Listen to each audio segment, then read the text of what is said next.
The Return of the King. Why a title? I feel honored. Well, I was gonna introduce you as the OG John. I mean, you are the original gangsta, John. So just for people who probably haven't seen you in a long time, John's one of the old school, long time Bridges of Meaning people. And even though he's still pretty young, he was even younger 4 years ago. I believe, right? And one of the wiser people around. And yeah, I mean, we've only met that once at Chicago a couple of years ago. Is it 3 years now? Maybe even more. It'll be 3 years in June. So Antonio's had 2 kids since then. Oh my gosh! Wow! Congrats, Antonio. That's nothing even close to that. Yeah, Antonio and Caroline came and were thinking about getting married. You met them. Yeah. You might not. Yeah. And now they have 2 kids together. That's amazing. I love it. Yeah. Yeah. Yeah. And Free Rillian, another OG, says, looking forward to this. I'm a big fan of John, even though he's wrong on women's orders. You're not on the wrong side of women's orders, are you? Well, it's complicated. not for the reason that most people are in favor of it. I don't know. If you probe enough at my positions, they don't fall within a necessarily consistent hermeneutic. Like, I am a huge fan of the church tradition, and becoming an Anglican and adopting all that has been huge for me. But the witness of the church tradition seems, I should investigate it more to make sure, but it seems rather opposed to women's ordination. But I have this is one of my couple little pet issues that I'm still such a defiant Protestant on, and I can't help myself. So Garth, I think you might, if I understand Deep Dark Montaneist correctly, you just mean Montana. You don't actually mean you're a Montanist. So I made the channel name as confusing as possible. So the what I was thinking. So the Montanists, I am not a Montanist in the strict sense. That would be anachronistic, for one thing. And they were also condemned. And you're not Catholic. Well, yeah, they were also condemned as heretics in the 2nd century. But I do have a very soft spot for them because they were kind of like the OG charismatics in many ways. And I grew up charismatic, and I still very much am very charismatic. So I have a soft spot for them. Okay, I'm confused. I thought Montanists were the ones who believed in papal infallibility. No. So the Montanists, they were this 2nd century group. I believe it was Tertullian who was kind of the most prominent member, one of the church fathers. Tertullian, and there was one other one that I'm forgetting. Sam Adams could help us with that one. But they were kind of like the OG charismatics. So they felt that, the Holy Spirit was still speaking through them in prophetic means, and that they were sort of continuing the tradition of the apostles. Now, what got them in trouble is that, according to the sources we have, which, by the way, are only their opponents, just to be clear, the only sources we have of them are their opponents. So take it for what you will. But their opponents claimed that they were putting prophecy on basically the same level as the words of the apostles themselves, or what would become the New Testament. And so that's where they got in trouble. That's why they got condemned as heretics. Whether that was actually the case, I mean, you can have some. I was apparently thinking of ultramontanism, and I didn't realize that ultramontanism is different from Montanism. Yeah, aren't these terms just wonderful and confusing? See, this is one of my favorite things about being Jewish. If it's not a word from the Bible, I don't care what it means. Oh, I love it. Yeah. Is Kabbalah in the Bible? It is. I mean, good question. So the word Kabbalah just means to receive. So it ultimately just means tradition and things that that have been received. But the question becomes, okay, so you received it, I didn't receive it. How do I know that you received something that's receivable? Yeah. And that's ultimately the whole thing of the Kabbalah, which ultimately one of the reasons I hate people using the term Kabbalism is, while look, if you come from a community, which pretty much all Jews do, which have been influenced by Kabbalistic teachings, it's hard to say you didn't receive it, right? Um, Ultimately, there do exist very tiny communities which never accepted Kabbalistic teachings, and we can't say anything about that, because if you didn't receive it, you didn't receive it. So there are Yemenite synagogues which on Friday nights don't say the Psalms, everybody else does. Not a huge deal. Yeah, it's like a liturgical. I mean, like, we Anglicans have liturgy in the vernacular. Many Catholics have their Latin Mass. The Greeks or the Orthodox have their Greek. Right. I mean, ultimately, and this is the thing. I mean, it really goes down to I don't know if you. I doubt very much you watched my video with Rabbi Burton, but there were some of the things, like I made a clip out of what he said, which I think a lot of people would find, even a lot of Jews would find surprising, because he was like, I don't really care what you believe in about Jesus. And even if you, as a Gentile, believe that Jesus is going to be the Messiah, I really don't care. Basically was his whole point. Okay, so here's where I am very curious about this, and I may have asked either you or somebody else about this before, so forgive me. But obviously, I mean, Sam Tiedemann is maybe the exception to this. Of course, he seems to be the exception to everything. But God bless him. But we put Jesus up as God, and of course, if you put, if you say that a man is God, is also God, then it seems like, isn't that a violation of one of the Noahide? Depends how you mean it. If you mean Jesus is God the way people say Caesar is God, etc., and you still, people, even ancient Greeks, said Zeus was God, but you still believe that Zeus is kind of this lesser being that is controlled by the fates, etc. The concept is, and this is controversial within Judaism. There's a discussion within.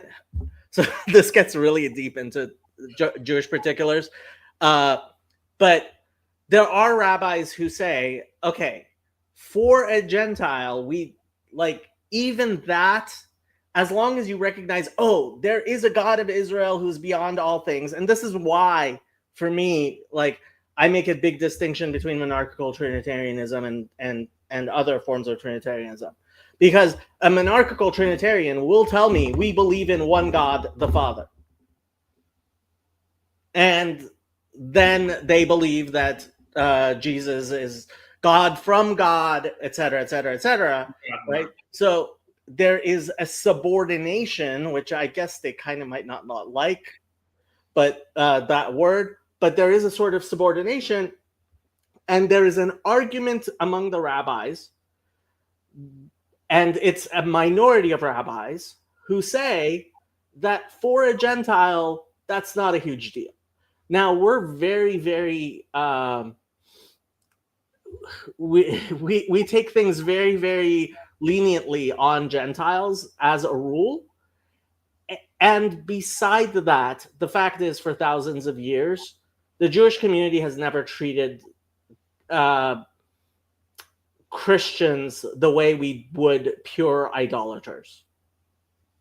It's just like, for example, the Mishnah says that 3 days before and 3 days after the holidays of the idolaters, you're not allowed to buy and sell, because if you sell them something, they might use it for their holiday, right?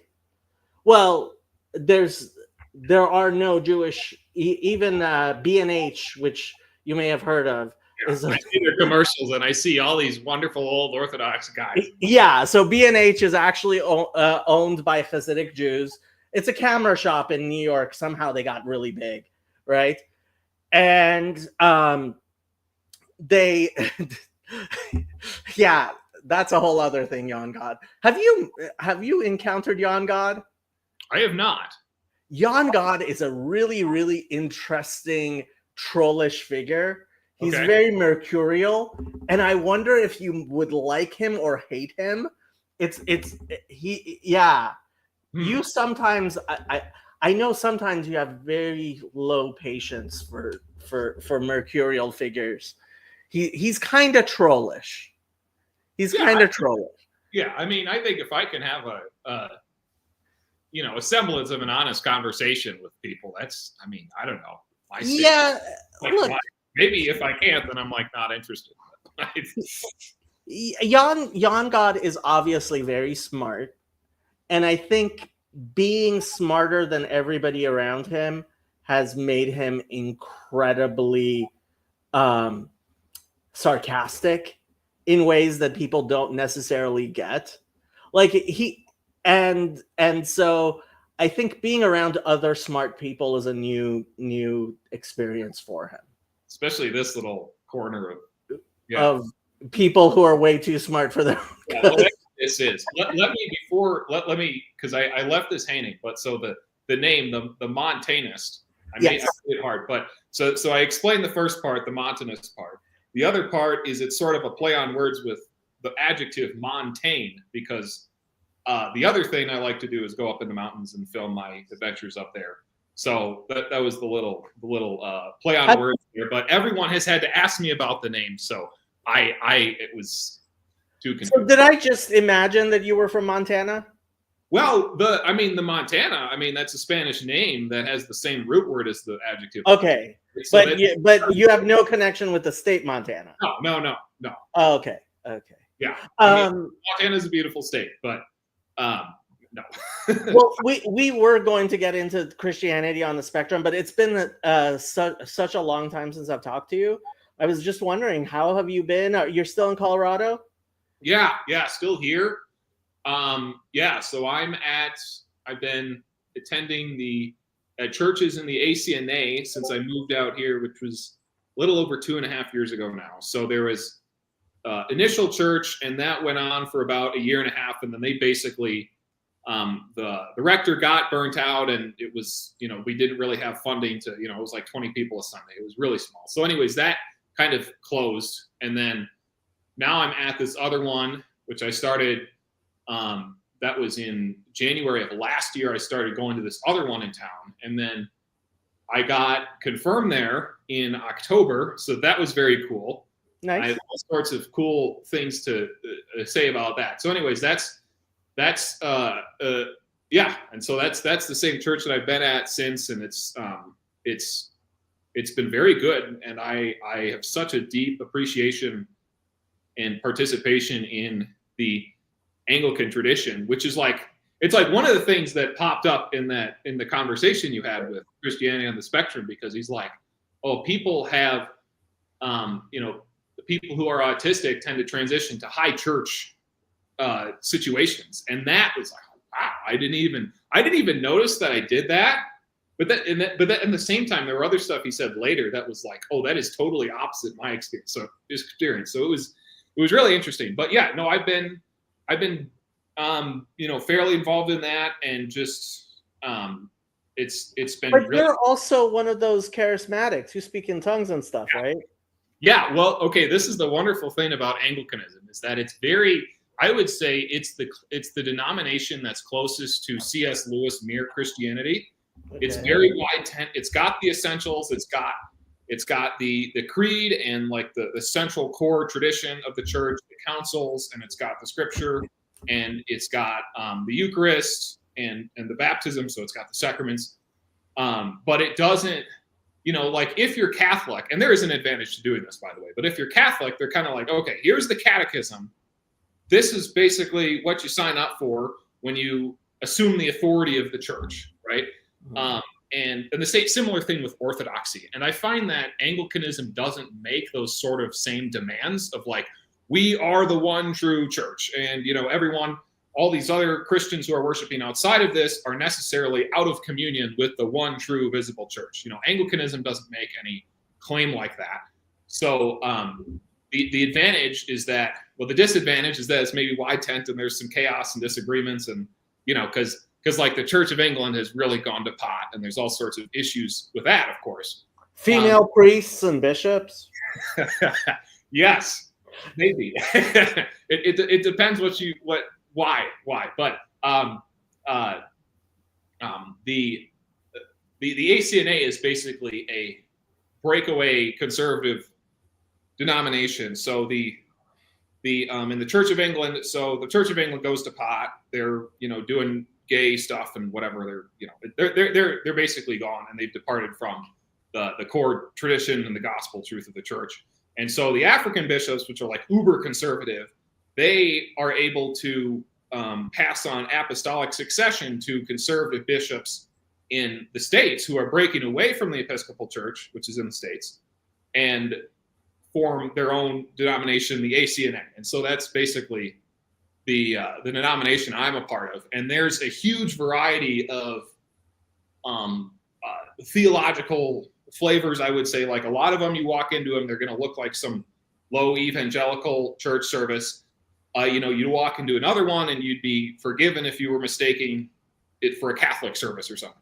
So there's a huge variety of spectrums of kind of worship within this one communion. And there's plenty of charismatics there. There's other people who are not so charismatic, but they hold to this core sort of tradition that allows them to kind of hold both of them at once, is what I found. It's not quite as out and out charismatic in like the church I grew up with, like the sort of practices of the Holy Spirit and these charismatic things were like super central to what I grew up in. So they're not as central in the Anglican Church, there's parts of that that's good, and there's other parts that I miss, but they're still all part of this one sort of mere Christianity package. And that was like what it was really appealing for me, because I was like, well, first of all, I need to receive Christ himself in the body and the blood every week. That's like the number one thing that the church should be doing. That's the number one purpose of the priest, in my mind. And also participate in the deeper tradition of the church. So it's not just me and my Bible, or me and Jesus, my boyfriend, and these wacky songs or whatever, but it's he's not the God of the dead, he's the God of the living. And so we have 2,000 years of saints who've gone before us and are still alive today, and we can participate with them by connecting into this trend, tradition. Oh, I'm 26. I hope I don't look 40. Dang, I've been getting too much sun if that's the case. The short that was quickly becoming a long explanation. So. Yeah. So I will say that John went to the school which is the epicenter of all evil on earth. For some reason, University of Wisconsin-Madison is the epicenter of all evil. I don't know why. Apparently, Sam Tittman's wife also went there, but the Hebrew department there is like every bad idea about the Hebrew Bible that I have ever heard has come straight out of UW. Is it like just stupid ideas in general, or like stupid evangelical ideas, or like what's the the latter? So the two things that really get under my skin, Michael Heiser, may his soul have much rest, and hopefully he repented before he died. The funny thing is he brought the idea of the counsel of God back to Protestant Christianity, where there's levels of divinity, right? Which is good, right? Except that in his explanations of that, it was one of these, reconstructions that particularly blame Protestants for, which is you completely divorce yourself from everything everyone has ever understood about what the Bible says, and then dig in and create your own fan fiction, and that's basically what I think all Protestantism is. And that's how you end up with the Black Hebrew Israelites and the Mormons and right. Totally. Yeah. And frankly, I think Heiser did a lot of that. And the Bible Project, which so many people love, the guy Mackey, I guess he's also from the Hebrew department at Madison. Yeah. And so you've heard me tell this joke a billion times, but I'm going to tell it again. There's a pastor. He's teaching Sunday school. He says to his class, "What has 4 legs, lives in a tree, and stores nuts for the winter?" And none of the students will answer. And he asks again, "What has 4 legs, lives in a tree, stores nuts for the winter?" Nobody answers. So he asks Timmy. He says, "Timmy, what has 4 legs, lives in a tree, and stores nuts for the winter?" And Timmy says, "Well, it sounds like a squirrel, but I'll say Jesus." Because the Christocentrism is maybe what you're objecting to of interpretation. The idea that Rabbi Skobach says sometimes the Christian the Jewish anti-missionaries will point to scriptures to Christian missionaries and say, "Is that about Jesus too?" And of course the answer has to be yes. And it's saying something horrible like, read a few verses before and a few verses after, like this idea that everything in the Bible must always be pointing to Jesus. I see Jesus everywhere. Eisegesis, right? It's just so crazy. And I had never recognized it so much as to listen to the Bible Project. Like they're every single, and that's why Moses is just like Jesus. And that's why Bilam is just like Jesus. And that's why Joshua, oh my God. That's why the guy who drug his, concubine through Judges 17, where his concubine gets killed and disassembled and sent. Oh, that guy is just like Jesus. There you go. Yeah, that is such a, I almost cried when I first read that story. That's crazy. But no, I think what you're getting at is evangelical low church Protestantism has to put more weight on the Bible than it can actually hold, right? Because it's this is it. This is all we have. This is the one infallible, inerrant. I believe it's infallible. I don't believe it's inerrant. But this is the whole thing. This is it. And they don't have the sacraments. They don't have church tradition. They don't have all these other things that they can draw on. And I think the church fathers would have said, I don't know, they would have read, they probably would have read Jesus into the Old Testament or the Tanakh in ways that you don't like, certainly. But they were doing it, I would say, in much more typical or typological, allegorical sort of fashion that evangelicals are sort of historical, critical, literal meaning of the text and, X, Y, Z. They make it much more formulaic. And I think... it's a one-to-one correspondence because, they will say that's the only meaning that this verse may have. Yeah, and it's it can have all sorts of different meanings. And I think the overall narrative of the scriptures, under any Christian perspective, is ultimately pointing to Jesus, the overarching, the whole story. But that doesn't mean that individual details can't be kind of weird or I don't know how I can connect this. Maybe I can't, and maybe that's okay. You don't need to read Jesus into every little verse that you see, because if you're in a high church, you could go and get him every Sunday, right, from the priest. So I don't know. It doesn't bother me that much that you, yeah. I wish we could go all night. We can't go all night because we here in Los Angeles we actually have a crew and we actually do things. And Thursday nights, a couple of us go to the gym, which I highly recommend to everybody who's watching. Is actually go to the gym with people. It's a good thing to do. You go hiking a lot alone, which you should stop doing. Because I keep on hearing every once in a while, John had an accident.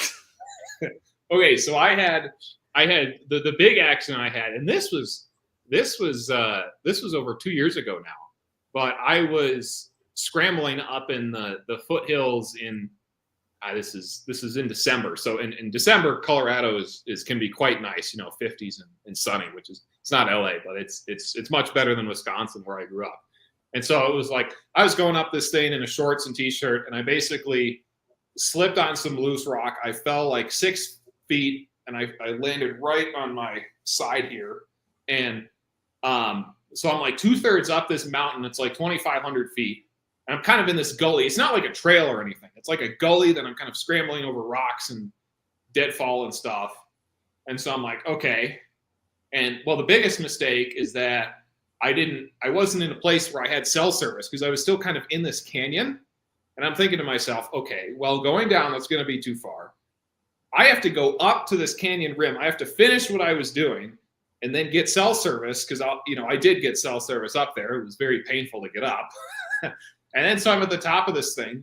And then, I'm like, okay, I can't continue because I didn't even know what I did at that point. So anyways, the search and rescue came and got me, and I was able to hike out on my own 2 feet. So that was good. But I fractured 2 ribs on this one side, and I got a collapsed lung. One of my lungs had collapsed on the side that I landed on, like partially collapsed. They call it like a pneumothorax or something. So they had to put a tube in there and equalize pressure in such a way to like reinflate the lung to get it to stick to the rib cage again. Okay. So I was in the hospital for like a week for that. So anyways, that's the worst thing that happened to me. I did almost get really painful. Oh, it wasn't terrible.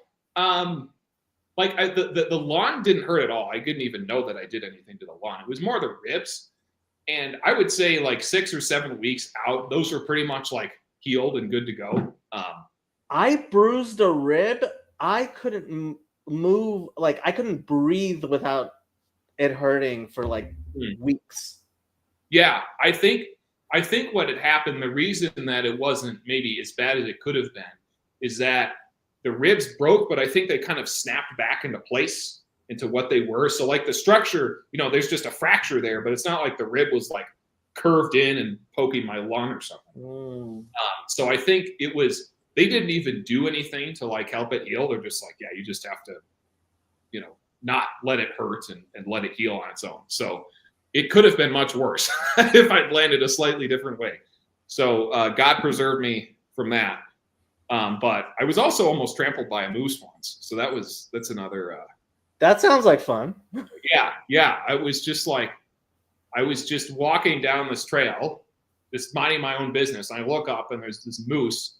It's coming down the trail. It's like 800-pound moose, 20 miles an hour. It's just running down the trail. Like I did nothing to provoke it. I didn't even see it. And so, my first instinct is like, okay, I'll make noise and try to look big because that's what you're supposed to do with bears. But, this is a moose. It's like a tank. It's like, okay, you're a little pipsqueak. I'll just run through you, it was about to do that. And so I dived to the side of the trail, and it stayed on the trail. And so it must have missed me by literally like a foot or two. And it just kept going and it was gone and I never saw it again. And the only thing I can think of, because normally they're docile, they're fairly docile. And the only thing I could think of is that somehow I got between it and its calf, and that, triggered the motherly. Sounds more to me like it might have gotten spooked and was just running away from something. Yeah, I mean, this was in Rocky Mountain National Park, so they're which is very busy. So it's not like they're scared or skittish of humans.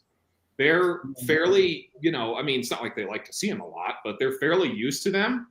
And I've been close to, not that close, but I've been fairly close to like bull moose in the rut or something. And they don't behave even anything like that aggressively, as long as you don't get in their face. This was totally unprovoked. So that's the only thing I can think of. And I couldn't, you can't tell if it, because this was in April. So the bulls shed their antlers. So in April, they're not growing back yet. So you can't really tell, is it a cow or is it a bull? So I didn't know. That's the only thing I'm like, it's the only thing I can think of. But anyways, so I haven't died yet. I'm still here, but I am glad you haven't died. But generally, if you're going rock climbing, it is highly recommended you go with someone else. Yes, yeah, no, that is true, and I've certainly, I think, now that I'm 26, my cerebral cortex finally finished developing maybe 6 months ago or something. So some stupid idiot who's gonna like try and take a leak off the Grand Canyon and fall off or something, hopefully I don't do anything stupid like that anymore. So yeah. But well, you contacted me after such a long time because you saw Christianity on the Spectrum and you thought it was interesting. I actually considered putting this on the Fountain of Comfort thing, but I was like, we're just gonna probably chit chat mostly. Yeah. But I did not know you were diagnosed. Okay, when were you diagnosed? Why were you diagnosed? How did it change your life? Yeah, this was about 2 or 3, I think. My parents were, God bless them, were very on top of it. Okay. So like, my mom really busted her butt when I was growing up, getting me to all these appointments and everything. So yeah, I always knew that I had it.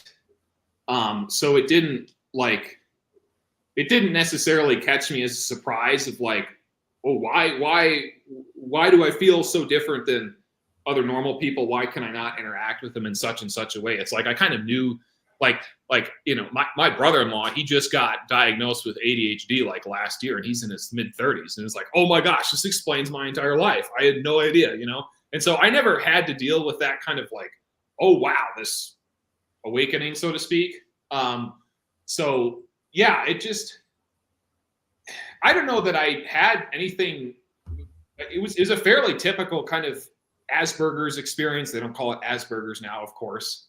But it was a fairly typical kind of high functioning autism thing, difficulty with socialization. Like I think I taught myself how to read actually at like the age of 3, but it took me like a year longer than normal to start speaking. So there's kind of the interesting little language dichotomy there. And then, yeah, I would say, definitely a lot of obsessive interest when I was a kid too, like Pokemon, video games, dinosaurs, typical kind of stuff. And I think, just always a very logical Spock-like demeanor, which I still kind of maintain to this day. But the interesting thing to me that stood out, because Christianity of the Spectrum was his name's John, right? I believe so. Yeah. Okay. Yeah. Okay. So he was saying that how this is what really stood out to me is how autistic people have such difficulty relating to the emotional content of evangelical Christianity and like charismatic Christianity in particular, which is what I was raised in. And he gave all the, they don't even, they have so much trouble kind of relating to this idea of having a personal relationship with Jesus and these emotional experiences and whatnot, which is why they go high church, because there's more like objectivity, sort of material things, or you're actually receiving Christ physically, whatever, that sort of thing. And what was interesting to me is that I don't think I would have wanted to grow up in any other church situation than the charismatic context. I think that was like the best thing for me. And the reason is because I I basically didn't think that I had emotions, or that emotions were totally useless or point, like, why do what this doesn't help your operation in the world at all, right? This engineer, right? And of course that's not true, as it turns out. But I think having profound encounters with the Holy Spirit and profound encounters of God was able to totally flip my perspective on that. And it taught me that, oh, I do have emotions, and this is something that is actually a part of who I am, and it's like worth listening to them, and God can actually speak through emotions and all of that stuff, which is like, that was like a huge revelation to my little adolescent mind. And I think that the charismatic context is the only area I think where I would have experienced that sort of thing. Because I can imagine, like, if I'd grown up in some Reformed Baptist, check all your propositional boxes, this is how it is, this is rigid, penal substitutionary atonement is the gospel, full stop. That's bullshit, by the way, and I know you agree. That I don't think I would have still been a Christian. I think it would have just sort of built up, and all of these tensions, these emotional things, I could easily have seen myself just pushing those down until it basically explodes, and I just like leave the whole thing entirely. But I think what the charismatic stuff did was like, well, first of all, God's kind of like, you need to, humble yourself up a little bit, because you are not this spot guy. I didn't make you like that. I made you to experience me, and partially part of that experience is through these emotional things, and those are good things. And it helped me, what would you say?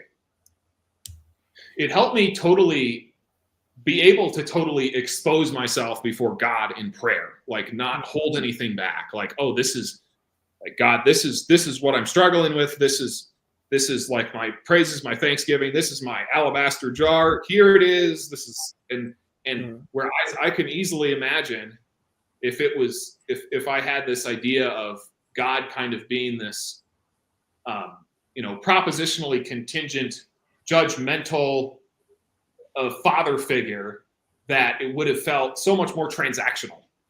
But what the charismatic stuff did is lead me into a much more relational understanding of faith, because it was like, oh, these overwhelming emotional experiences, I can't push this stuff down because God is just doing this. He's just doing this. I don't have a choice. He's just taking me along for the ride. So that's kind of what stood out to me, because it's very much the opposite of what John was describing in your conversation with him, of like a lot of autistic people, they're not even able to relate or connect to the emotional thing at all. And then they either have the choice of just leaving the faith entirely, or going to some high church setting where that's not such a component of it. So that was kind of my, I don't know, that's like my basic interface between what I grew up in and the connection to the conversation you had. Were you an only child?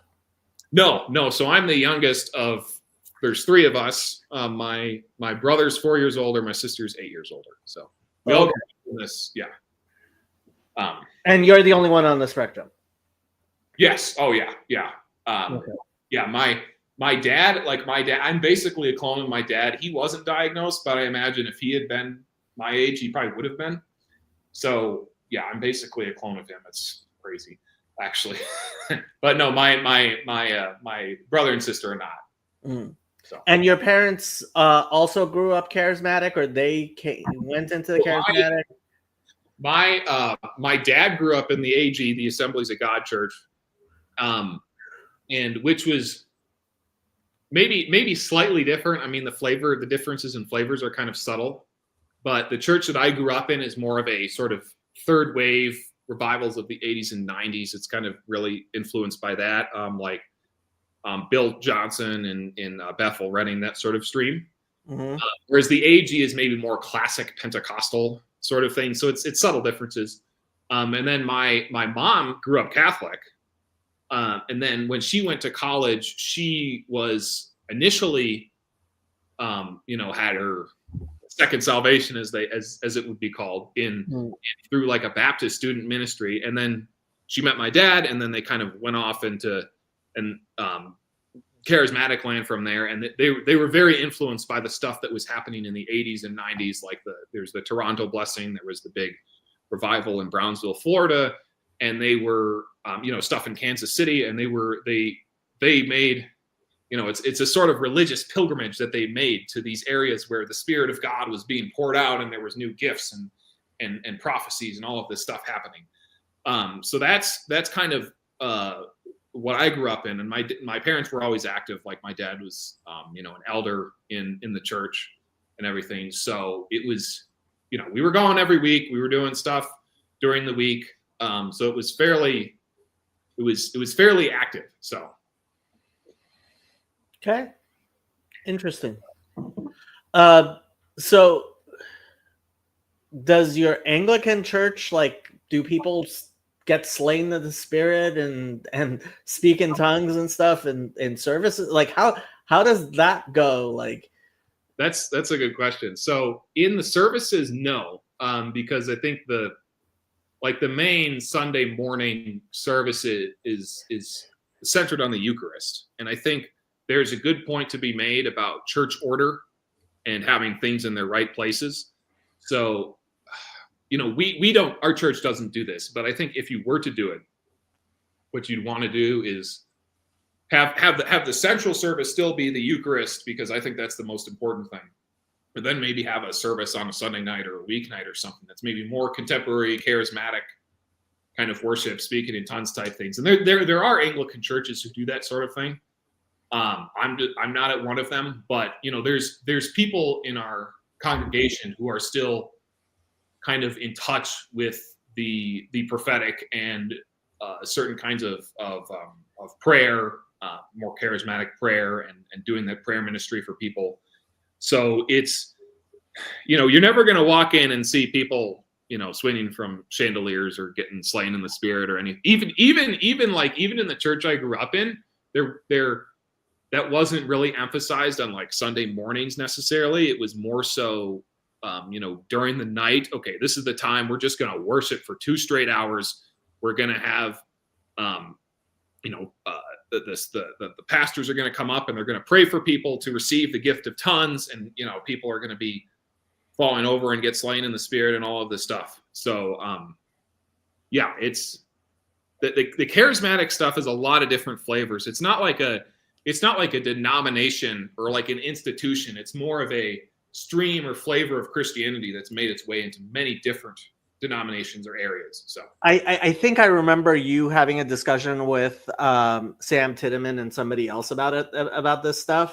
Yeah. And what always sticks out in my mind is Sam saying that they would pick 3 people to speak in tongues, like like they would. Okay, now it's your turn to speak in tongues. Yeah. Well, that's an attempt. We didn't do that in my church, but that is an attempt to kind of restore church, or like have some sort of order in church, because the deal is that you don't, if you listen to Baal of Tarsus, whatever, if you listen to Baal of Tarsus, he says that public tongues should not be given without interpretation. So, like something I think, and I'm pretty sure this would be what Sam is talking about, is that somebody is going to go up to the front and they're going to speak in tongues, and then somebody else has to give the interpretation.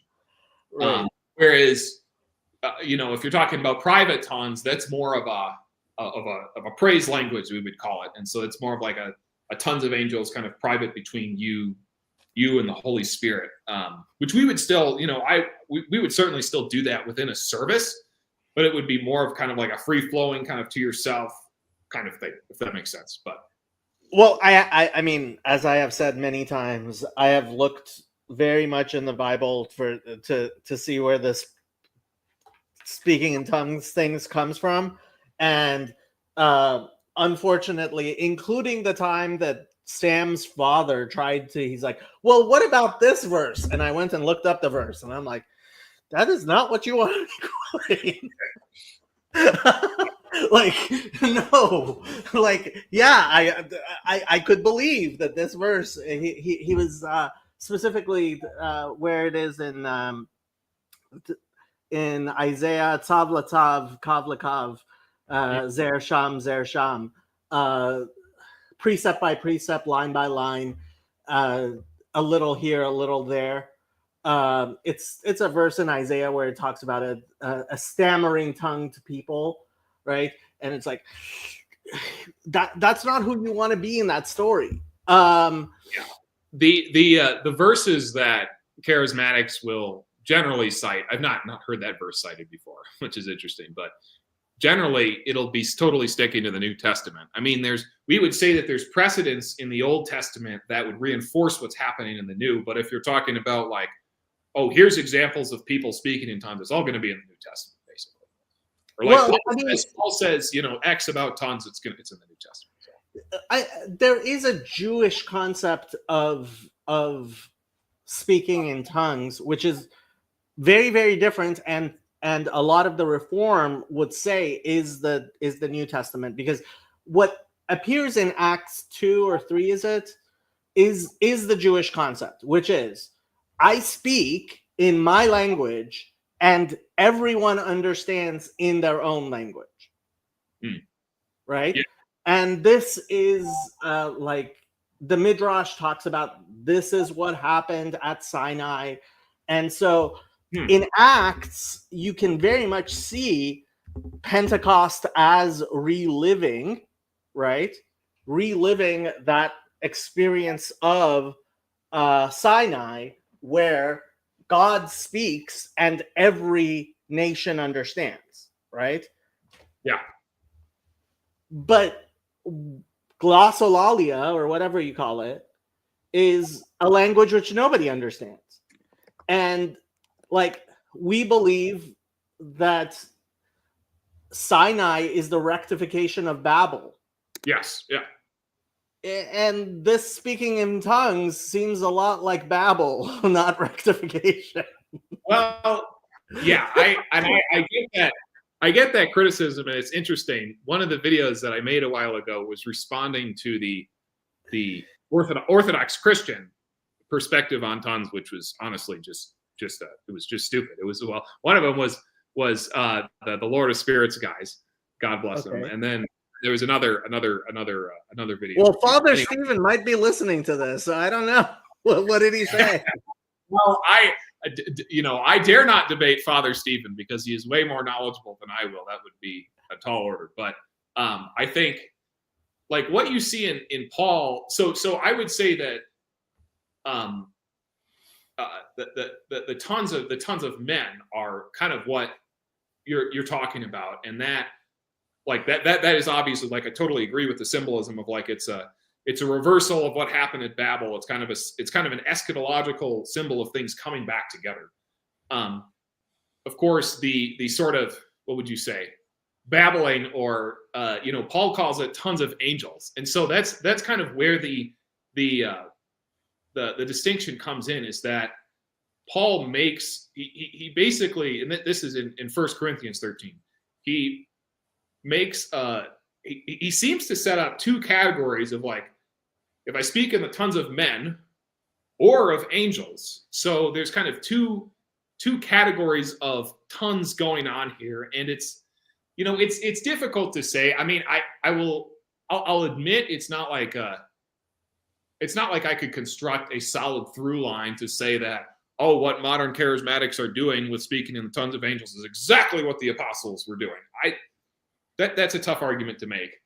But I think my point was the Orthodox, is that Paul is talking about this. So if we're going to be faithful to the apostolic witness, and Paul's kind of sets up this category of, well, they're speaking in tongues of men, which the Orthodox don't do either, by the way, but they're speaking in tongues of men and they're speaking in the tongues of angels. Well, maybe there's something there we want to investigate. And the only people in the modern church, at least, that are really investigating this are the charismatic people. And they're kind of taking this seriously. There's like, maybe there's something here that we've been sleeping on, which is a very Protestant perspective. And it reminds me of the Mormons. Yeah. it's like, look, for several thousand years, this is something that has not manifested in the church. And then the Protestants decide, hey, this is what it means. Yeah. No, and I get that. I get that. And that's a point of tension for me. And I think that, like, I don't know. I would really like to do a more systematic study of how this stuff is kind of manifested in church history, because there's the Montanists who are doing this very early in the 2nd century. That's extremely early. And then I don't know that I necessarily hear of it, but I just haven't read. I'm not read enough all the sources through that period to say that definitively this wasn't happening, and it basically ceased to exist until Azusa Street in 1913, and then it all just turned. The Holy Spirit came back. Okay, right? That's what people say in charismatic land. I don't agree with that, because the Holy Spirit never left, of course. So it's not like it's an easy thing to make, but I don't know. I could point to many things that many devotional or religious practices that the Orthodox and Catholics participate in that are maybe as tenuously or even less so supported by, exact scripture or traditions, and they're still doing them, and they still feel like, oh, this is the faithful deposit of the church, right? So, it's like, as far as I'm concerned, you could say that about the entirety of Christianity. You are a very popular man. Lance and Sherry have both come out of the woodwork to say hi. Good to see you guys. Yeah. So, what are you doing these days in terms of, like, are you watching Vanderklay? Are you going to estuaries? Or is there an estuary anywhere near you? Man, I don't even know of much going on in Colorado. I mean, I think the closest stuff probably would be in Kansas City, I think. But I have been listening to. I listen to most of what PVK puts out. It's an absolute fire hose. I'm perennially 2 or 3 weeks behind on his videos, but I do generally have a good amount of time to listen to podcasts. So I listen to him and other stuff. But I've been maybe a little more peripherally paying attention to it, I would say. But yeah, I don't know. I haven't done anything in person since the Chicago thing, which is kind of unfortunate. I'd like to do something like that again, and there are a couple things coming up, so we'll see if that happens. But did I ever poke you to look into Pastor Tanner? I don't know how far away he is from you. So Pastor Tanner, he's Reformed Baptist, your favorite type. Yeah. But he lives in Colorado. He's actually, I mean, he's bivocational, except he's a mining guy. He runs a big, huge mine in now I'm forgetting the name of the place he's at, but it's not too far from Colorado Springs, I think. Now I'm gonna have to look up. There are a lot of old mining. If you go west of Denver into the mountains, there's lots of old mining towns. Yeah. Pastor Tanner, there he is. He is Leadville. Leadville. Yes. Yeah. No. Leadville's. That's interesting. Leadville. I've driven through there several times because I've been climbing a lot of the 14ers in Colorado, and you go through that. I go through that town to get to a lot of them. But so I actually spent a couple of days in Leadville on my way to Chicago. Oh wow! Okay. Yeah. With Pastor Tanner, he's mostly he mostly streams sermon prep stuff on Twitch, but and it's interesting. He's a smart guy. He's a really, really smart guy.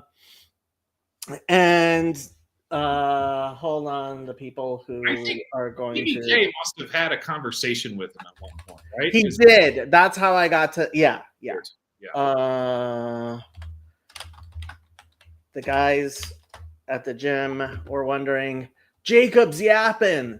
Are we going to the gym? I'm like, yes, we're still going to the gym, even though Jacob's yapping. I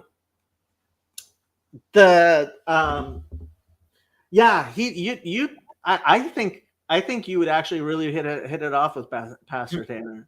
Yeah. Here, I will send you his website.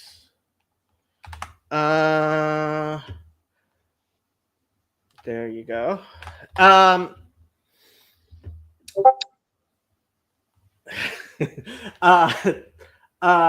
Yeah. So what else did we want to talk about? Was there anything else about the on the spectrum thing you wanted to talk about? Is there a reason why you're not married yet? Sherry wants to know if yes, I am. I'm still in the Anglican Church here. Yeah, I'm actually, I forgot to mention, I just joined the vestry of the church that I'm a part of not long ago. So that's kind of like the elder board, kind of, they take care of secular matters dealing with the church finances and stuff. So you're an elder at age 26? I know. I'm by far the youngest there, and it's not a tiny church. There's maybe, I don't know, 70 people on a Sunday, but it's, there's a lot of old people, but there's also a lot of families with kids. So when I went there for the first time, I saw the families with kids. I'm like, okay, this church is going to be around for a while. It's like a good sign. Like, that's what you want to look for, is families with kids. So those are like the two main demographics. Not many kind of single bachelor guys like me. There's a couple, but yeah. So no, it's really good, and I feel totally at home there. And I think, I wouldn't rule out Catholicism or Orthodoxy necessarily, but that would feel like a much more significant jump than the jump I made to Anglicanism, because I could still fundamentally be a Protestant and kind of have my own idiosyncratic ideas. But, swimming the Tiber or the Bosphorus would be a much bigger, you have to accept I have other like individual issues, concerns with it, but the central thing is you have to accept that this church is the one true visible church, right? And I am just not prepared to do that. I'm like, I think they're legitimate churches. I just don't think they're the one and only true visible church, If I actually could find any way to give Christianity any credence whatsoever, I would 100% be Catholic. Like, there isn't even a question. As far as I am concerned, if you in any way believe Jesus did anything, right, then yet you believe that like the Roman Catholic Church is not like the visible church or a part of the visible church, like, I don't even understand what you're talking about. Well, the problem is that like the Roman Catholics make that claim. It's like, we are the one true church, continuously with Christ, the deposit, we are the one true church who is the succession. But the Eastern Orthodox will make the same argument, and the Oriental Orthodox and the Ethiopians with their ark down in their church or whatever, they'll say the same thing, right? And so it's like, okay, if you're like, I get this is my objection, is that you still, if you're a cradle, then that's different. But if you're a convert to one of these churches, you still have to make a fundamentally Protestant decision of, I am going to accept the authority of this church is the one true visible church over these other couple of options, right? And right. I'm not prepared to do that, But the thing is, for me, it's like, well, the Catholic Church has 1 billion members. Yeah. A majority of the world's Christians belong to the Catholic Church. Yeah. And the Catholic Church has been even arguably around for thousands of years. Whereas, like, I mean, while the Coptics and the Eastern Orthodox, I can understand, okay, we've been around, but you definitely aren't a majority of Christianity, right? And it's so I don't know, you've probably not been paying attention, but so Gideon Lazar, he goes by Byzantine Scotist. Okay. He was raised in a vaguely Jewish community. I mean, his parents are Jewish, but he was raised in capital C conservative Judaism, which is not conservative in any way, shape, or form. And like he recognized that like the rabbis didn't actually believe in God, and he's like, well, this is bullshit, right? And he ended up becoming an Eastern Orthodox, and then now he is Catholic.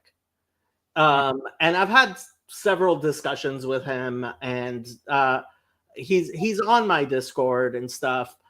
And I mean, interesting guy. But his main thing was switching from Eastern Orthodoxy to Catholicism was, well, I mean, the vast majority of people who are Christian because of the Catholic Church, right? Yeah.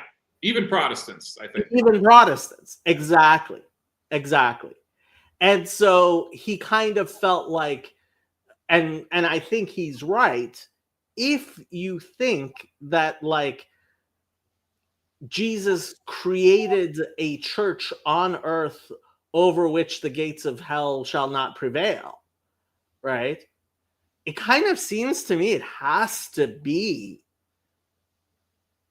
And I, Sherry, I mean, I hear you, but that's because I believe that we are like, as Jews, we're not in a situation where something new has happened.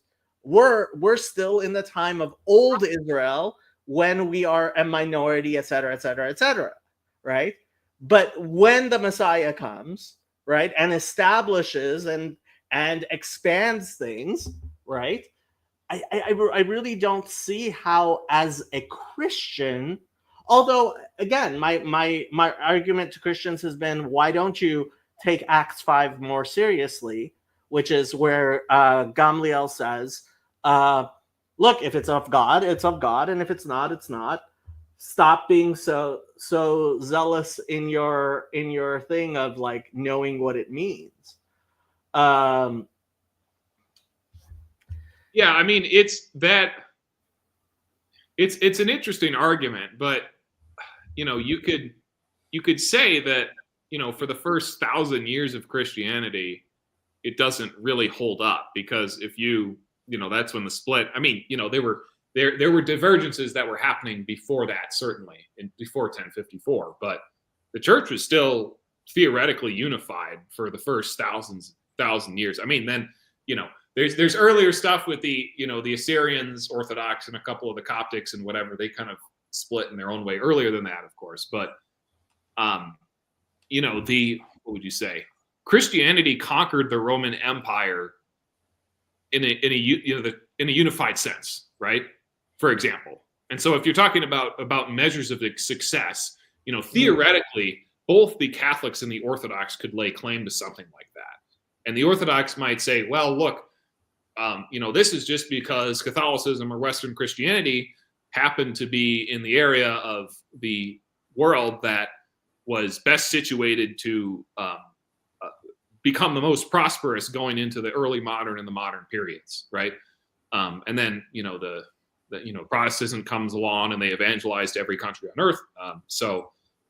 But I don't know. It doesn't strike me as. I think, well, it's interesting that that's the argument you make, because I think you're very, because Jews have always been such a minority, you're very sensitive to that. And you're like, look, having this majority is a bulwark against forces that would try to destroy us. So it does make sense to me. Well, it's not, look, so for us, the fact that we are a continuing minority is miraculous, right? Yeah. It is a miraculous instantiation of God, like making things different, like than you would expect. Yeah. But if I were to give up that idea of minority, like we are going to be a minority, like we believe we will be a minority until the Messiah comes, right? Then I go like it's one or the other for me, right? Although I have to say, I also would say that if I became convinced of Christianity, I would become a Muslim. Well, you wouldn't be convinced of Christianity then, would you? Well, I mean, if I became convinced that Jesus came and taught something new other than what Moses taught, then I would have to. I mean, I have family who are Baha'i, right? Like, what's to stop you from having a later revelation, right? If you're gonna dump Moses, you can also dump Jesus.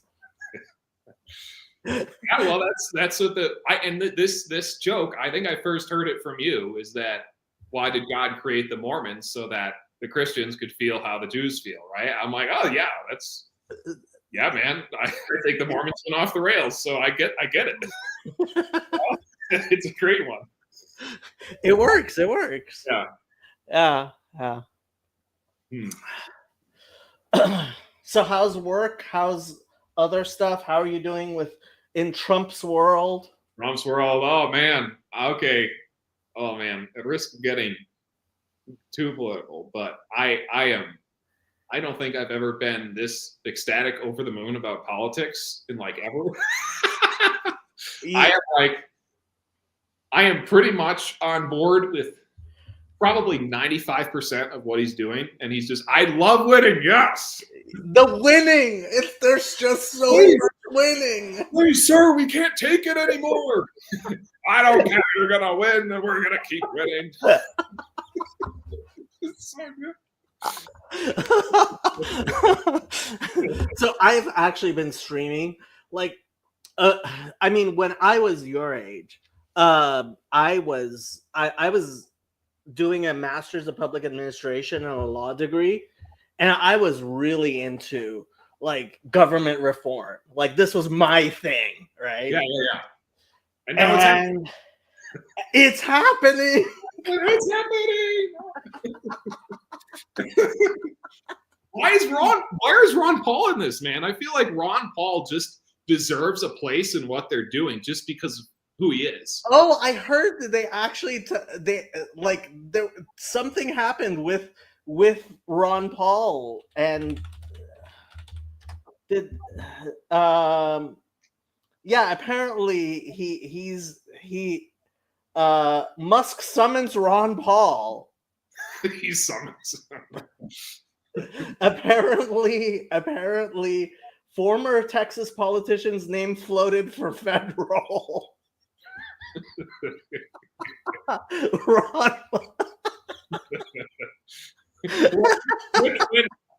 When Jerome Powell leaves, they're going to put Ron Paul in charge of the Fed.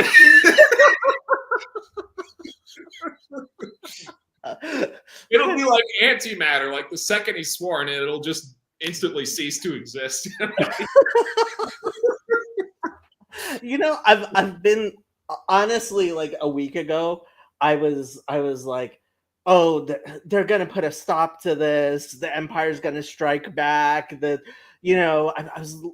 I'm still obsessively listening to all the podcasts of like all the like Slate and Pod Save America and stuff to see like the Brookings Institution has a podcast called Lawfare, and I'm like, and today I was listening to them. I'm like, it's just impotent screeching. They're absolutely helpless, and the deep state was this paper tiger, and it's I don't understand. Like the Republicans proposed a budget with $2 trillion in cuts. Yeah. crazy. This is what the Tea Party wanted like 15 years ago. And like now it's been such a hilarious meme cycle, man. I can't even keep up because it's like, oh, now what's her face on CNN is talking about Elon's Doge staffer named Big Balls as the keys to the treasury. Okay, I have to find this video. Yeah, Kara Swisher and yes, Kara Swisher and whatchamacallit? Is this the one? Here. Let me pull this up. It's just so hilarious. Where do we go? America is being destroyed by now the disruptor in chief, Elon Musk, who apparently has adopted the alias, at least he changed his social media handle to Harry Balls, tweeted this morning, democracy in America is being destroyed by judicial coup. This is a 19-year-old high school graduate who has used the unfortunate nickname Big Balls on him. He is now working at Musk's behest inside Doge, and we looked into his background, and so we found, several notable things, Aaron. One of which is that this individual has founded multiple companies, including one with another unfortunate name, Tesla.Sexy LLC, which he established in 2021. He would have been around 16 years old. Now, this LLC controls dozens of web domains. So, Kara, you hear this, and you have known Elon Musk for years. So now you look at these young men who are now in data and in the private.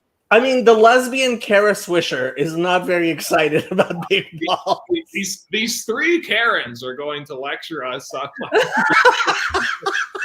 information about maybe hundreds of millions of American citizens as young as 19, the big balls here that Katie's talking about.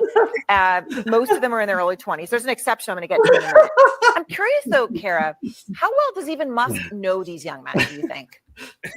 I have no idea. I think there is no vetting whatsoever, as you can see, that's taking place. It took Katie and the really great team. Wired has done an astonishing job here. I could make a joke that's probably why he was hired for all this ridiculous nonsense and other nefarious things. But there's an expression in technology. It's a feature, not a bug.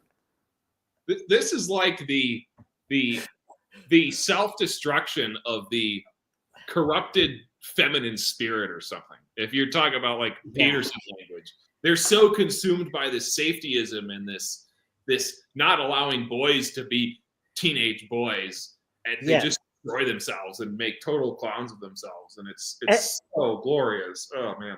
And they don't get, like, vast majority of people think, oh, he hired a bunch of teenage nerds to go fix the IT stuff. Yeah.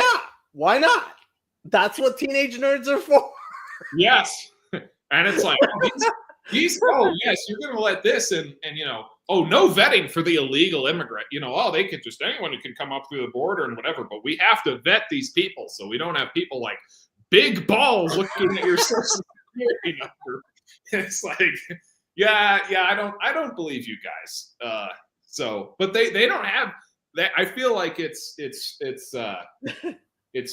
freaking why am I forgetting? It's like, you have no power here. That's what it feels like to me. It's like they're just kind of in their corner bantering, and like the whole culture has shifted under their feet. And so Brett Weinstein said it's like watching a bunch of dinosaurs who don't realize the comet has hit. Yes. That is exactly what's going on. It's a bunch of dinosaurs, and they don't seem to realize the comet has hit.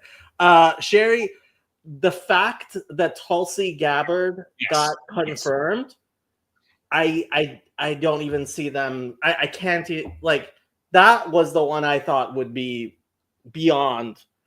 Kash Patel, I think he's going to be definitely confirmed now. Yeah, and RFK too. I mean, RFK was not a given, and Mitch McConnell and his turtle cocaine self has to rally off his last gasps of Trump derangement syndrome before it doesn't even matter. He like it doesn't. He voted no. Who cares? Yeah, well, it's interesting that Hegseth was actually the most contested because it was 51-50 for Hegseth, and then RFK and Gabbard it was 52-48. Yeah. So that actually surprised me. But no, because Hegseth was a litmus test. It's not Hegseth. Hegseth was the deep state. It was the Republican, like the generals and the contractors, right? Because Hegseth means we're not going to play the same old games with Defense Department contracting that the Republican Party generally does. And that's the entirety of Washington has rolled over. I don't understand how the deep state ended up being as much of a paper tiger as it is. It's crazy. Well, it's like a what would you say? It's a sort of complex system problems, right? You only have to like throw one chink in the gears, and then the whole thing just grinds to a halt. And it was as simple as Harry Balls logging into a computer and noticing, oh look, we're sending $1 billion Guatemalan transgender. It's like, oh wait, and the thing is that this is the political genius too, is that now like Trump and Elon have put Democrats in the position of having to defend all this crap, and it's genius. It's like, I am so glad that Trump lost in 2020 because we were just so back. He needed those 4 years in the wilderness. You know, I shouldn't reference a biblical whatever that popped in my mind, but I shouldn't. But he needed some time in the wilderness to come back and say, okay, this is the new status quo. This is how this country. Yeah. Is. So yeah, no, I mean honestly, 4 years ago I was like, okay, I mean if this is what our country's gonna do, this is what our country's gonna do. Yeah. But yeah, it's amazing. It's amazing. And there were in 2020. There were a bunch. There were many prophetic, charismatic figures in the circles that I grew up in that were prophesying Trump's victory. Right. Right. I think many people are familiar with this, and of course that didn't happen in 2020, which is it's a strange turn of events. So I've almost wanted to like revisit those exact things of what they said and see if there was some nugget there, because there is no question that God preserved Trump's life to clearly become. I mean, you can't look at it any other way if you're if you have half a brain cell. I mean, just he was. Oh, did you see the Trump anime video? Do you know what I'm talking about? I might have. I've seen a couple, so I might have. Here it is. I found it. This is here. This is something else. Yes. Where'd I go? Where was I? There I am. Okay. Hold on. 我が心と行動に一点の曇りなし。すべてが正義だ。ドシャーンドシャーンドシャーン何のつもりなんだ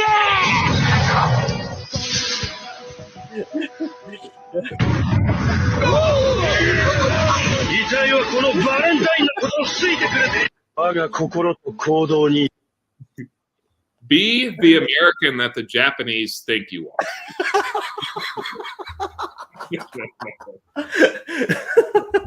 So true.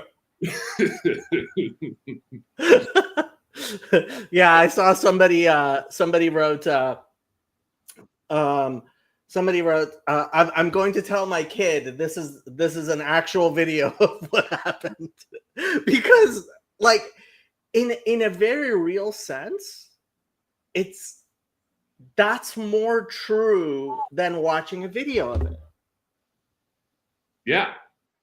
It's like a Oh, this is so good. You're going to get me into Peugeot land at this rate. Dude, this is why I don't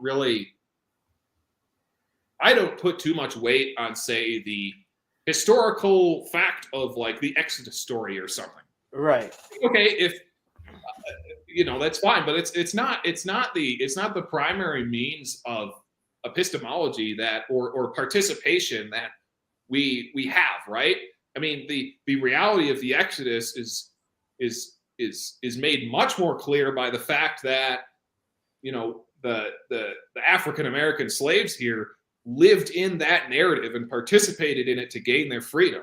That makes it much more true than like, oh, I'm going to take my phone camera back in time and film it. The video camera time machine epistemology. That's my take on it. Like, that's what I care much more about. And there are, of course, in Christianity, there are certainly historical non-negotiables, but I think you can integrate those across every level of reality. You just don't have to, be restricted to the fact of like, okay, what would you have seen on the little display? I mean, this is what Alex O'Connor asks Peterson, right? Which was brilliant. I think he got much more out of Peterson than any Christian who's talked to him has, which is really crazy. But that's like the thing that I would say is like, yeah, I believe that's true, but honestly, I don't care about that as much as I do. How do I participate in the body of Christ now? And how do I live into that? So, but yeah. Interesting.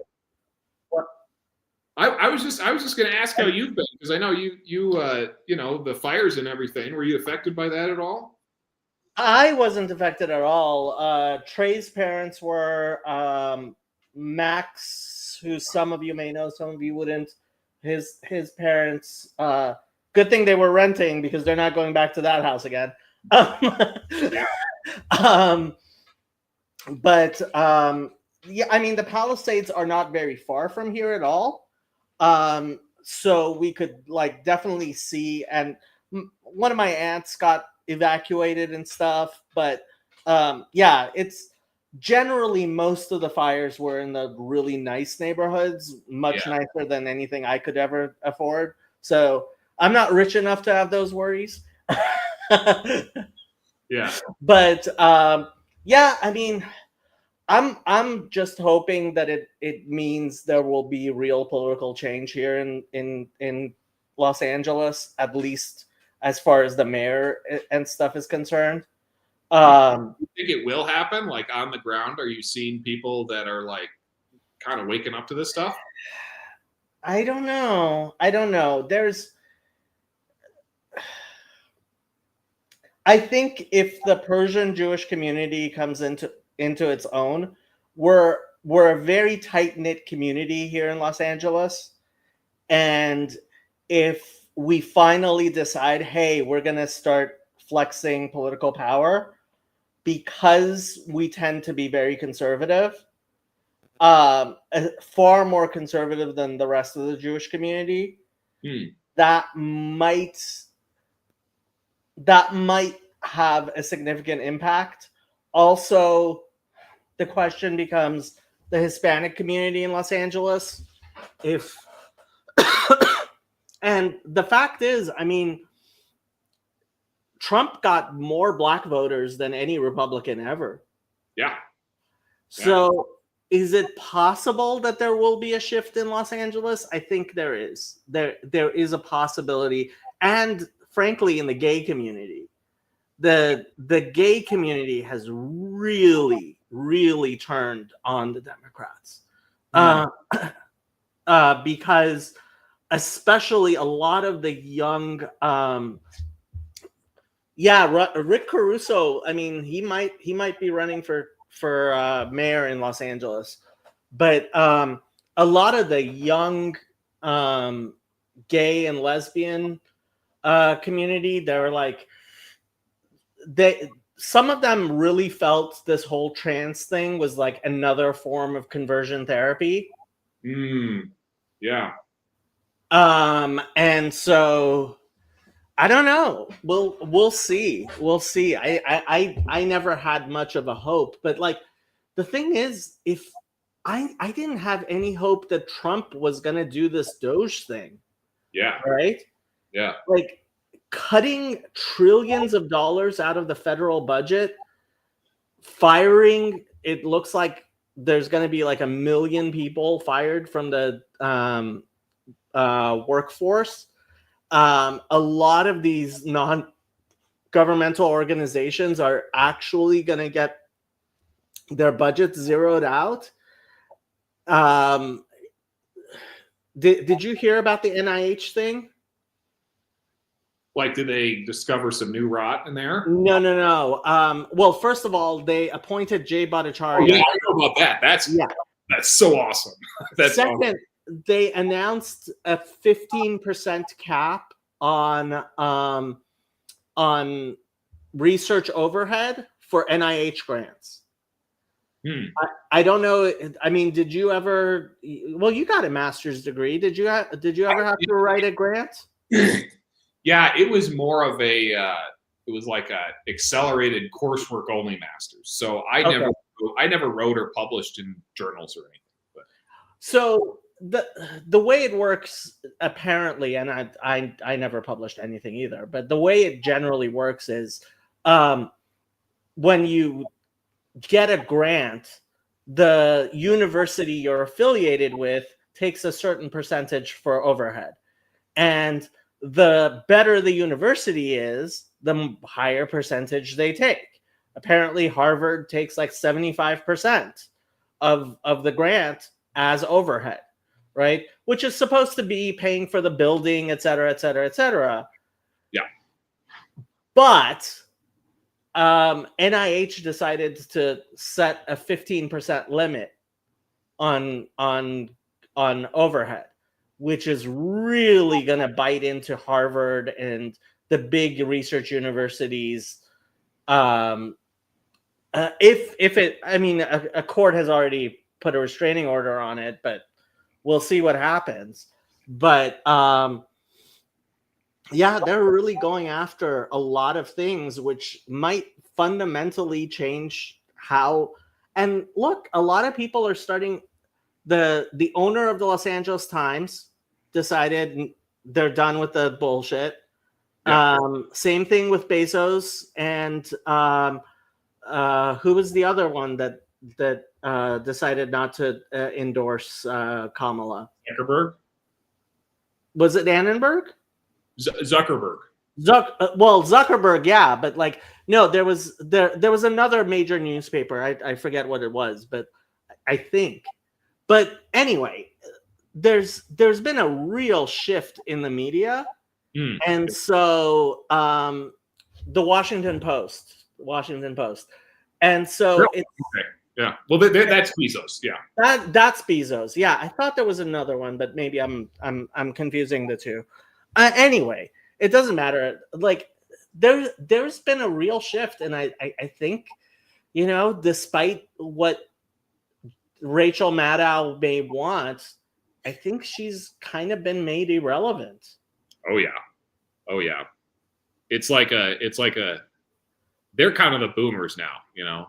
They're kind of like I was seeing this clip today of like there was these, I don't know, they're like Democrat union workers or something, like chanting against Musk and Doge to get their grubby hands off the whatever. And they're all like 60, 70 years old.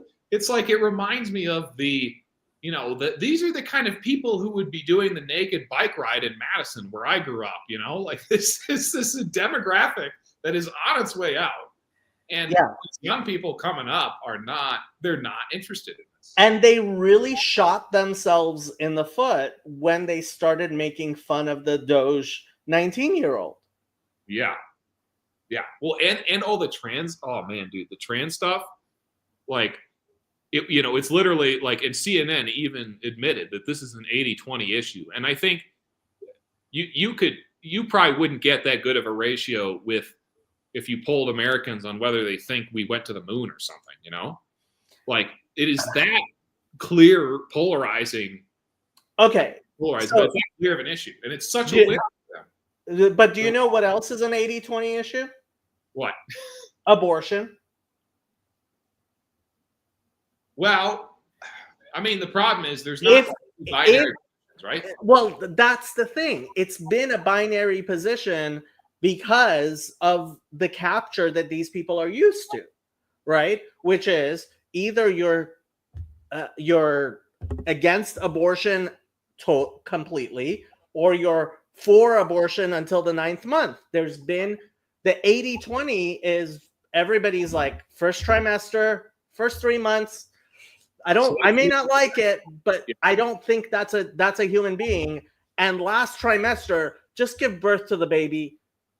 No, no, right? That's 80-20. Yeah, I think that's one of the issues that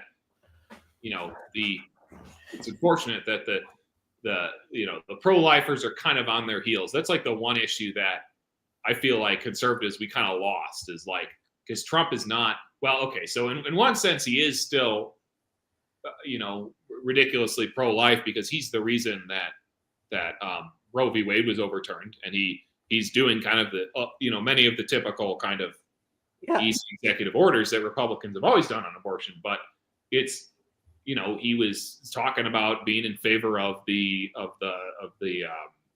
pill, the pill, and then leaving it to the states. I think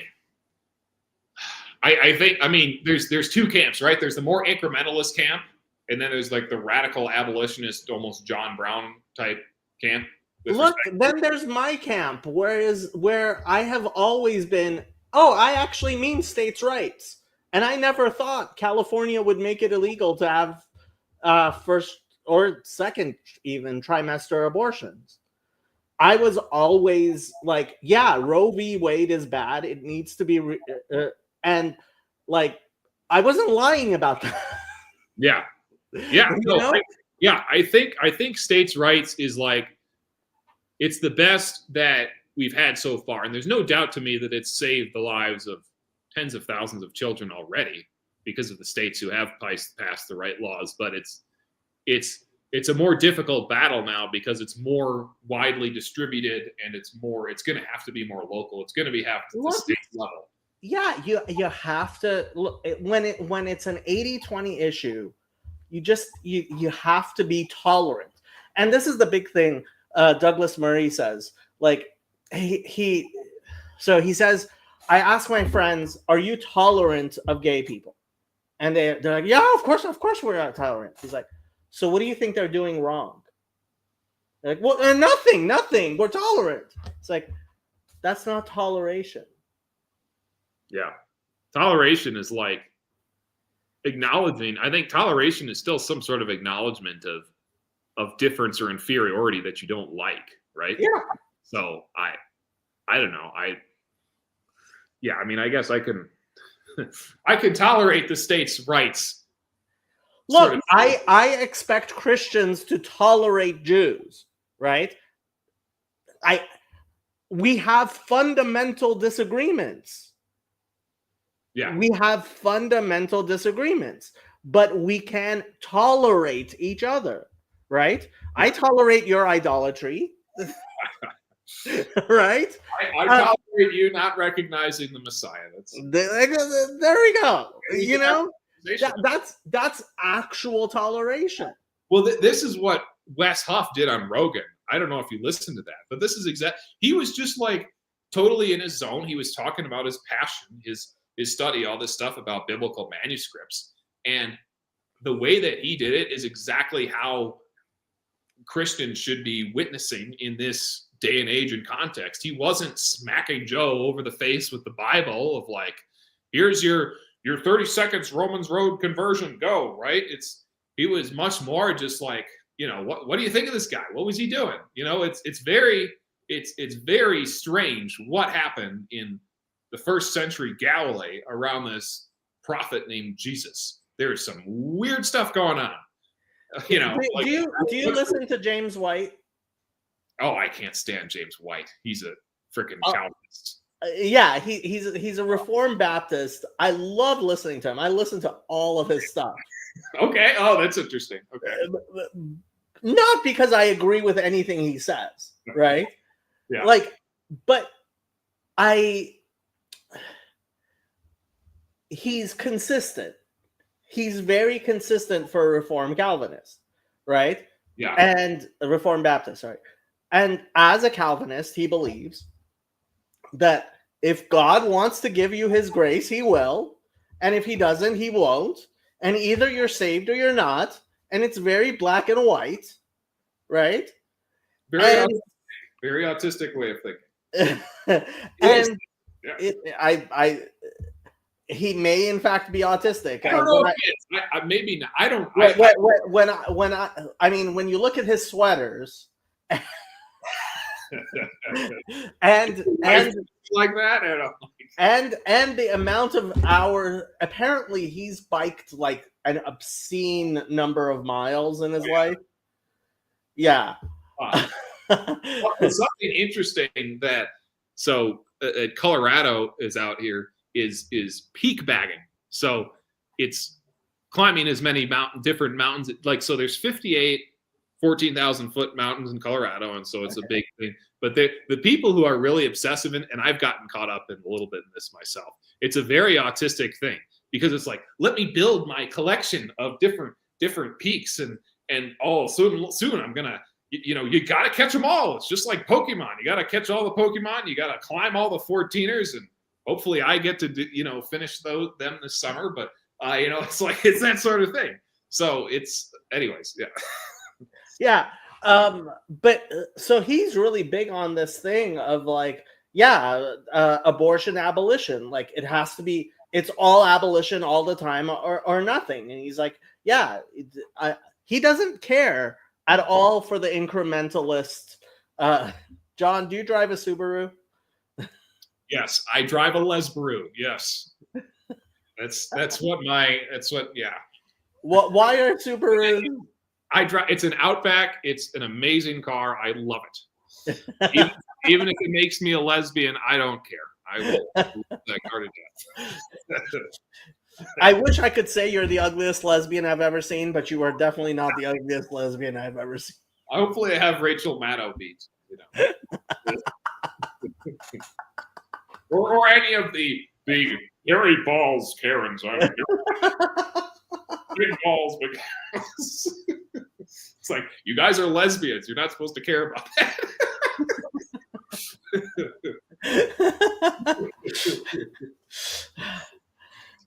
This was a lot of fun. We have 10 more minutes before, and then I have to go, or the guys at the gym are going to murder me. What haven't we talked about? I missed you. You should hang around online more. Well, no, actually, you should hang around offline more. You should be dating, getting married, having kids. Come on. Yeah, no, I think I'm gonna take maybe I shouldn't say this in a public, because now I'll be accountable. But I'm gonna take a public, or I'm gonna take a swat at the kind of dating thing, because I don't know. I did it in high school, but that doesn't really count. So yeah, I don't know. I feel like God has been kind of poking and prodding me, like, come on, man, this is the time to do it. It is. I'm still kind of half trying to figure out the reason that he moved me out here in the first place. From growing up in Wisconsin, now being halfway across the country, because he worked things out in such a way that I could not have done myself to get me out here. And my initial motivation was like, oh, I just want to be close to the mountains so I can spend all day in the mountains, which I've done a lot of that, and that's been good. But there's a lot more that God is trying to. I'll give you my best dating advice. Take a dancing class. Dancing classes. There is just something about dancing classes that even if you don't end up meeting someone at the actual class, you will end up going to some place where you will dance, and apparently dancing is like the number one place people end up in a platonic way hooking up, right? Yeah. Although, I mean, the Baptists do say, I mean, if you're dancing. So this is a modern. You already had sex, so like, what? So this is a modern Orthodox Jewish joke, and it's so what's so wrong about premarital sex? It can lead to mixed dancing. in Orthodox Judaism, like the most controversial thing within Orthodoxy is mixed dancing. Really? Like, yeah. Well, the actual Orthodox, like at a wedding, there is a wall on the dance floor. Men on one side, women on the other. Wall.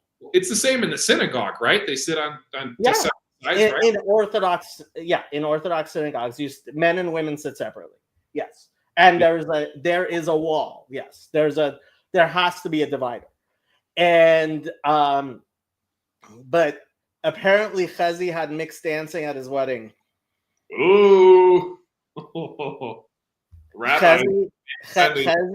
Chezi does all kinds of wild and out there things that were men and women dancing at his wedding. Well, he's the young Levite, right? So he's going to have to do some sacrifices on his own behalf, or something. Yeah. It's dangerous. We still want to do the Israel thing, and if the peace holds out for a while, we might end up actually doing the Israel conference. We'll see. Yeah. Yeah, I hope it happens, man. It's like, if Trump is effective on this thing, I'm not sure how I feel about the whole Gaza thing. I think if he's using it as like a negotiating tool, and he's just like scaring the pants off of Jordan and Egypt, I'm like, okay, yeah, but I don't really want to see a casino with giant golden Trump. I can totally imagine him doing that, but I don't really want. Okay, I'll tell you what was when I heard it. I was like, "Oh my God, what is Trump saying?" I thought he was just saying crazy shit. Yeah. And then that night, Tucker Carlson dropped an interview with one of the princes of Saudi Arabia. Now, someone else warned me, and he's absolutely right. You can't trust MBS further than you can throw him, right? No. But he was definitely wow. We have Paul Vanderklay now. Paul. Better climate. I will say Gaza has a very nice climate, so that's. But the crown, like, so MBS is the crown prince, but one of the other princes apparently did a thing with Tucker where he basically was signaling on behalf of the kingdom that they were fine with this idea of the United States taking over Gaza, and it was like, ooh, that's it sounds like this is something that the Kingdom of Saudi Arabia is behind. Yeah, and I'm sure he has his own agenda because he's a bit in his own right, Yeah. Oh, MBS, and frankly, like the Palestinians were talking about genocide before, and I was like, "You're not going to get genocided." Now I'm not so sure. Yeah. Wow. And, like MBS, he's not above killing a few million people. No, absolutely not. If he keeps the oil money flowing. If look, so what happened with this particular prince, who's his cousin, MBS decided this guy was a little too powerful, so he held him hostage until he got about a $6 billion ransom. This is his own cousin. Right? He's like, this guy needs a haircut. He's getting a little too powerful. I need to withdraw some of the funds. He held him hostage for like 8 months until they gave him the $6 billion. Jeez, man. Yeah, this guy, does not Yeah. I mean, mess around. yeah. I mean, if I don't know, I'm trusting Trump for the moment. We'll see what happens. I think he knows that boots on the ground in Gaza is something that literally zero No, Americans. that's not going to happen. No, that's not going to happen. I don't think. I think that prospect is very unpopular. But what was funny is like because the first time he says this and Bibi's next to him,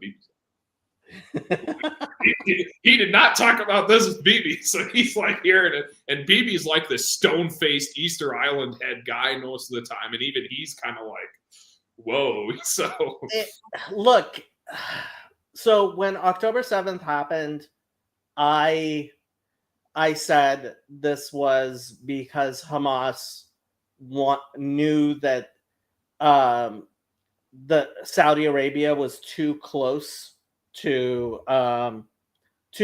making peace with Israel. Yeah. And that's why they did it. And MBS, like this guy, you might want to listen to the interview with Tucker that Tucker had with, I forget what the guy's name was, Walid al-Talal or something like that. He obviously doesn't speak for the king of Saudi Arabia, but he's also not allowed to leave Saudi Arabia because his cousin doesn't trust him. So Tucker went there to Saudi Arabia to interview. Okay. Yeah. Wow. And actually a week before, Tucker and Piers Morgan had a discussion, which was an interesting discussion, but they started off by saying, hey, what are you doing in Saudi Arabia? Hey, what are you doing in Saudi Arabia? And they didn't say what they were doing in Saudi Arabia. Apparently they had gone to interview this guy. And Piers Morgan's interview with this guy hasn't dropped yet. So I'm still wondering what's going on. Yeah. But when I saw that drop, I was like, oh, there's some messaging coming out of the kingdom. Yeah. I should go take a listen to that because I don't know. There are things I really disagree with on Tucker, but he's a very unique voice. And like Tucker, Putin interview, I wanted to like, dude, this is the only he's the only guy in a certain lane, and it's really worth paying attention to what he's doing.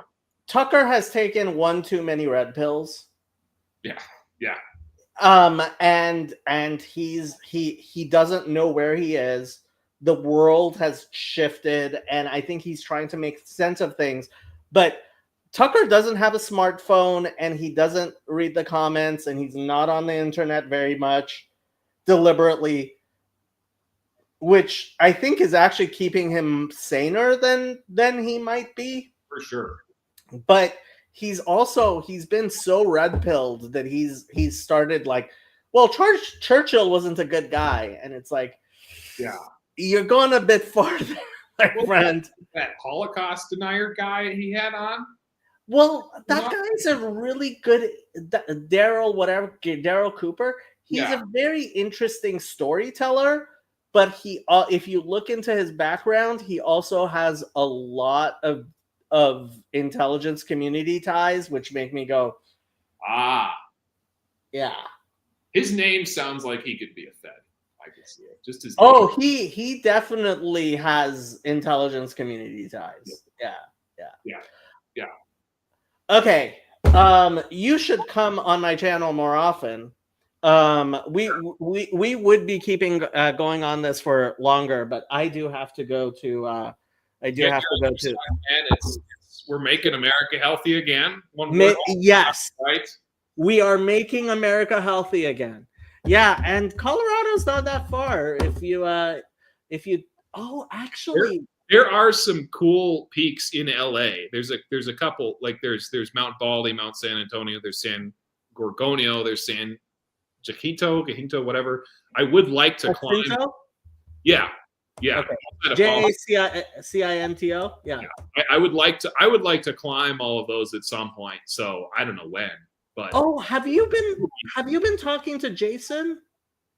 Jason, I reached out to him. And I think he was kind of getting settled there. And then so he wanted to, I think he was open to connecting, but I think he was getting settled and he wanted to give it some time first. So I haven't heard anything since. You should talk to him. I hope I'm not spoiling anything. I think they set a date for the wedding and it was in Colorado. Oh, wow. Okay. Yeah. Beautiful places to get married here. That's for sure. Yeah. I don't know if you're invited, but apparently I got invited. So I might, if I come out there, even if you're not invited, I'll yeah, if you're in town, we'll meet up. Yeah, for sure. Colorado's a small state, right? There isn't much. It's 10 electoral votes. It's about the size of Wisconsin population-wise. It's a lot smaller than California. Oh, yes. Oh, yeah, like it's 1/5 of the size. I think, unfortunately, part of the out-migration from California, like a lot of the more conservative people leaving went to like Texas, Tennessee, Florida. Oh no, that's Colorado's where you go when you're a liberal and you want to leave California. Exactly. Yeah. So I'm not. That's why I'm not necessarily tied here for the rest of my life. If it was red, I would. I'd be like, this is it. This is the place. Brigham Young. This is the place. But it's not. Jacob is going to the gym. Good night. Go to the gym. Yes. Exercise